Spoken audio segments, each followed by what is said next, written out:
How to compare two scenarios. Suppose you want to compare two different groups in your organization to see how their testing needs and costs differ.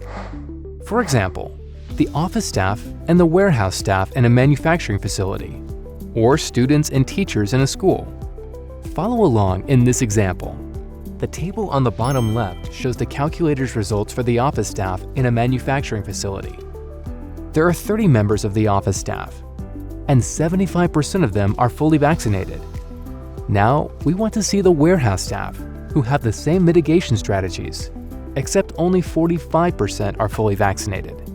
We enter the number of the warehouse staff in the facility, and we change fully vaccinated to 45%. The calculator shows those results in the table on the bottom right and brings up the Name New Scenario box at the top of the page. We name this scenario Warehouse Staff and save it by clicking Save As.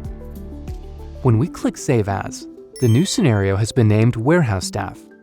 Now we can compare the office staff and the warehouse staff side by side. This same delineation can also be applied to a school, with teachers as one group and students as another. As variables like vaccination rates and mask adherence change, using this comparison feature is a useful way of getting a clearer picture on your changing testing needs. Visit the When to Test calculator often to determine your organization's needs.